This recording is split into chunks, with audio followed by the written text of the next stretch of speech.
আপনি কি জানেন যে তেল কেনার জন্য আপনি ঘন্টার পর ঘন্টা লাইনে দাঁড়িয়ে আছেন, সেই তেলের একটা বিশাল অংশ কিন্তু বিদেশ থেকে আসে না? এটা উৎপাদন হয় এই বাংলাদেশের মাটিতেই। তাহলে প্রশ্ন হলো, নিজের দেশে তেল উৎপাদন হওয়ার পরও পাম্পে পাম্পে এই হাহাকার কেন? গাড়ির ইঞ্জিন বন্ধ করে রাস্তায় ঠেলে নিয়ে যেতে হচ্ছে কেন? আসলে কি ঘটছে এ দেশের জ্বালানি খাতে? আজকের এই রিপোর্টে আমরা এমন কিছু তথ্য আপনাদের সামনে তুলে ধরব, যা শুনলে আপনি নিজেই বুঝতে পারবেন এই সংকটের পেছনের আসল খেলাটা কোথায় চলছে। প্রথমে আসুন একটা ভুল ধারণা ভাঙি। আমাদের অনেকের মাথায় একটা বদ্ধমূল ধারণা গেঁথে গেছে যে বাংলাদেশের বুঝি এক ফোঁটাও পেট্রোল বা অকটেন উৎপাদন হয় না।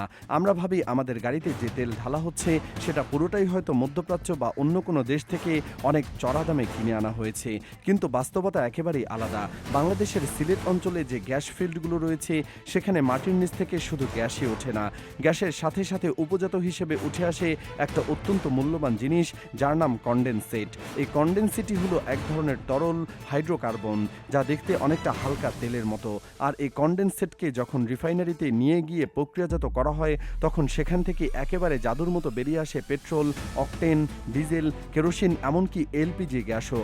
অর্থাৎ আমাদের নিজেদের মাটির নিচেই লুকিয়ে আছে জ্বালানির এক বিশাল ভাণ্ডার, যেটা সম্পর্কে সাধারণ মানুষ প্রায় কিছুই জানে না। এবার আসুন একটু সংখ্যার ভেতরে ঢুকি, কারণ এগুলো না জানলে পুরো ছবিটা পরিষ্কার হবে না। শুধু সরকারি প্রতিষ্ঠান সিলেট গ্যাস ফিল্ডস লিমিটেডের কথাই ধরুন।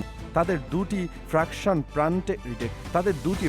প্ল্যান্টের প্রতিদিন গড়ে প্রায় ৭,৫০০ ব্যারেল কনডেনসেট প্রক্রিয়াজাত করার বিশাল ক্ষমতা রয়েছে। যদিও সাম্প্রতিক সময় গ্যাস উৎপাদন কিছুটা কমে যাওয়ার কারণে বর্তমানে তারা প্রতিদিন প্রায় ৪,৫০০ ব্যারেল কনডেনসেট প্রক্রিয়াজাত করেছে। কিন্তু এই ৪,৫০০ ব্যারেল থেকে প্রতিদিন তৈরি হচ্ছে প্রায় ৩,৪৫০ ব্যারেল পেট্রোল, ৬০০ ব্যারেল অকটেন আর ১৫০ ব্যারেলের মতো কেরোসিন ও ডিজেল। শুধু এই একটি জায়গা থেকে দেশের মোট পেট্রোল চাহিদার প্রায় ৩৩-৩৫% পূরণ করা সম্ভব হচ্ছে। আর অকটেনের চাহিদার ৭-৮% আসছে এখান থেকে। এখন আপনি হয়তো ভাবছেন, মাত্র ৩৩% দিয়ে তো আর দেশ চলবে না, বাকিটা তাহলে কোথা থেকে আসছে? এখানেই আসল চমকটা লুকিয়ে আছে।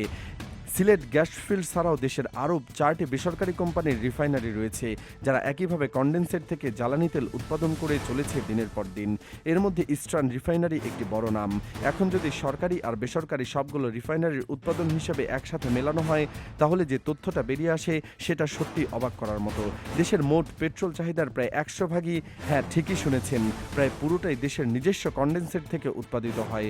এর মধ্যে ইস্টার্ন রিফাইনারি এবং সরকারি প্ল্যান্ট থেকে আসে প্রায় অর্ধেক, আর বাকি ৪০-৪৫% পূরণ করে দেশীয় বেসরকারি কোম্পানিগুলো। অর্থাৎ পেট্রোলের ক্ষেত্রে আমদানির তেমন কোনো দরকারই পড়ে না আমাদের।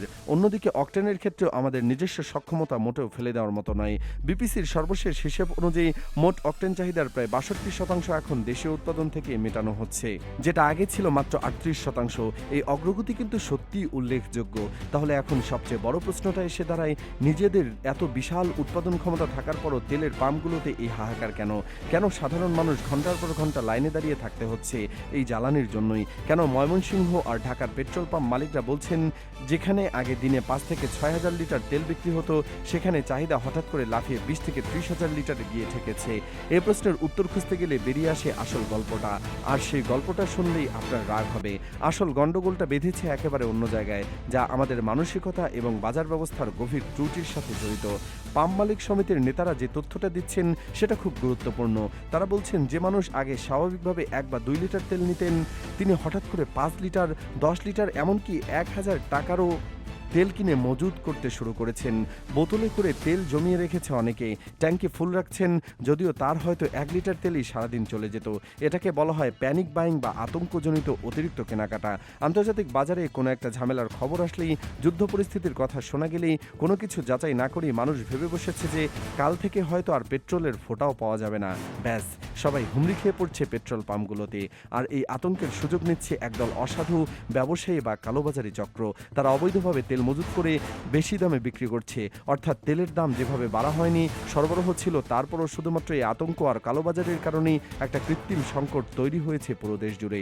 সরকারের পক্ষ থেকে অবশ্য বলা হচ্ছে, তারা পরিস্থিতি দেখে বসে নেই। যখনই তারা বুঝতে পারলো বাজারে একটা কৃত্রিম অস্থিরতা তৈরি হচ্ছে, তখনই দেশের ভিতরে উৎপাদন বাড়ানোর জরুরি নির্দেশ দেওয়া হলো। সিলেট গ্যাস ফিল্ডস আগে পরিকল্পনা করেছিল প্রতিদিন 600 ব্যারেল অকটেন তৈরি করার, সেখানে জরুরি ভিত্তিতে তাদের টার্গেট বাড়িয়ে 700 ব্যারেল করা হয়েছে। আগে তারা সপ্তাহে 5 দিন তেল সরবরাহ করত, সেটা বাড়িয়ে টানা 7 দিনের সরবরাহ ব্যবস্থা নেওয়া হলো। এখন থেকে উৎপাদিত তেল ডিলারদের মাধ্যমে শুধু সিলেট অঞ্চলেই নয়, রংপুর, পার্বতীপুর, বাগাবাড়ির মতো বিশাল এলাকাগুলোতে পৌঁছে দেওয়া হচ্ছে প্রতিনিয়ত। হিসাব অনুযায়ী আগামী মাসের জন্য যতটুকু অকটেনের প্রয়োজন তার চেয়ে দ্বিগুণ পরিমাণ অকটেন বাজারে আসার কথা রয়েছে। প্রতিদিন প্রায় 160 কোটি টাকার মতো বিপুল অঙ্কের ভর্তুকি দিয়ে তেলের সাপ্লাই চেইন ঠিক রাখার ব্যবস্থা চলছে। জ্বালানি মন্ত্রণালয় বারবার আশ্বস্ত করছে যে আগামী কয়েক মাসের জন্য সব ধরনের তেলের পর্যাপ্ত মজুদ নিশ্চিত করা হয়েছে। কিন্তু তাই বলে কি আমরা একদম নিশ্চিত হয়ে বসে যেতে পারি? স্বস্তির নিঃশ্বাস ফেলার সময় কি সত্যিই এসেছে? এখানেই গল্পটা আরেকটু জটিল হয়ে যায়। পেট্রোল আর অকটেন নিয়ে আমরা হয়তো আপাতত নিরাপদ, কিন্তু আসল চ্যালেঞ্জটা ঘাপটি মেরে লুকিয়ে আছে একেবারে অন্য জায়গায়। সেটা হলো ডিজেল এবং এলএনজি তরলীকৃত প্রাকৃতিক গ্যাসের ক্ষেত্রে। কারণ এই দুটো অত্যন্ত গুরুত্বপূর্ণ জ্বালানির জন্য আমরা প্রায় পুরোপুরি আন্তর্জাতিক বাজারের উপর নির্ভরশীল। জ্বালানি বিশেষজ্ঞরা জানাচ্ছেন, বিবেনা গ্যাস ফিল্ডের মতো বড় জায়গাগুলো থেকে আগে যেখানে প্রতিদিন 1200 থেকে 1300 ব্যারেল কন্ডেন্সেট আসতো, গ্যাস উত্তোলন কমার কারণে সেটা এখন 900 ব্যারেল থেকে নেমে এসেছে।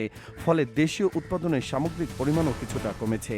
পেট্রোলের চাহিদা দেশীয় সরবরাহ থেকে মোটামুটি মিটিয়ে ফেলা গেলেও অকটেনের বাড়তি চাহিদা মেটাতে আমদানি করতেই হবে, আর ডিজেলের ক্ষেত্রে তা প্রায় পুরোটাই আমদানি নির্ভর। আন্তর্জাতিক অঙ্গনে, বিশেষ করে মধ্যপ্রাচ্যে যখন কোনো যুদ্ধ পরিস্থিতি বা ভূরাজনৈতিক অস্থিরতা তৈরি হয়, তখন বিশ্ববাজারে জ্বালানি তেলের দামে রীতিমতো আগুন লেগে যায়। সাপ্লাই চেইন মারাত্মকভাবে বাধাগ্রস্ত হয়। ইরান যুদ্ধের পরিস্থিতি আমরা সেটাই দেখেছি। যদিও বাংলাদেশের হরমুজ প্রণালী দিয়ে জ্বালানি আনতে ইরানের পক্ষ থেকে কোনো বাধা নেই বলে জানানো হয়েছে, তবু বৈশ্বিক বাজারে দাম বেড়ে গেলে সেই দামে ডিজেল, ক্রুড অয়েল আর এলএনজি কিনে এনে দেশের মানুষকে স্বাভাবিক দামে ভর্তুকি দিয়ে পৌঁছে দেওয়াটাই হয়ে দাঁড়ায় সবচেয়ে বড় মাথা ব্যথার কারণ। কিন্তু এসব কিছুর চেয়েও যে বিষয়টা সবচেয়ে বেশি উদ্বেগজনক, সেটা হলো বাজার সিন্ডিকেট আর অসাধু ব্যবসায়ীদের তৎপরতা। একটা বিষয় লক্ষ্য করে দেখুন, যুদ্ধ লাগে বিদেশে কিন্তু দাম বাড়ে বাংলাদেশে। বাইরের দেশে কোথাও কিছু একটা ঘটলেই সেটার সাথে অযথা বাংলাদেশের বাজারকে টেনে এনে কৃত্রিম সংকট তৈরি করা হয়।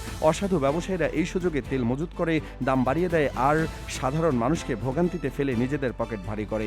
এই চক্রটা বছরের পর বছর ধরে চলে আসছে, কিন্তু এর বিরুদ্ধে কার্যকর কোনো ব্যবস্থা নেওয়া হচ্ছে কি? জ্বালানি মন্ত্রী বলছেন, জনগণ যদি একটু সাশ্রয়ী হয়, শুধু যতটুকু দরকার ঠিক ততটুকুই তেল কিনে, তাহলে এই হাহাকারের কোনো অস্তিত্বই থাকার কথা নয়। কিন্তু শুধু জনগণকে দোষ দিলেই কি চলবে? মানুষ আতঙ্কিত হচ্ছে কেন? সেই প্রশ্নটাও তো করতে হবে।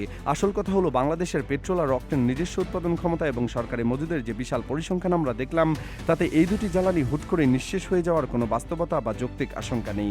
কিন্তু সমস্যাটা অন্য জায়গায়। সমস্যাটা বিতরণে, ব্যবস্থাপনায়। তার চেয়ে বেশি এই অসাধু চক্রের হাতে সংকটকে পুঁজি করে মুনাফা লুটে নেয়। আর দীর্ঘমেয়াদের সবচেয়ে বড় চ্যালেঞ্জটা হলো ডিজেল এবং এলএনজি আমদানি নির্ভরতা কমানো। কারণ বৈশ্বিক রাজনীতিতে টালমাটাল পরিস্থিতিতে এই দুটি জ্বালানির সরবরাহ ঠিক রাখাটাই আগামী দিনের সবচেয়ে কঠিন পরীক্ষা হতে যাচ্ছে এই দেশের জন্য। প্রশ্ন হলো, আমরা কি সেই পরীক্ষার জন্য প্রস্তুত, নাকি প্রতিবারের মতো সংকট আসবে, হাহাকার হবে, তারপর সব কিছু ভুলে যাব আমরা, আবার পরের সংকটে একই চিত্র দেখব? এই পুরো বিষয়টি নিয়ে আপনাদের কি মতামত? আপনার মন্তব্য জানিয়ে দিন কমেন্ট সেকশনে। ধন্যবাদ।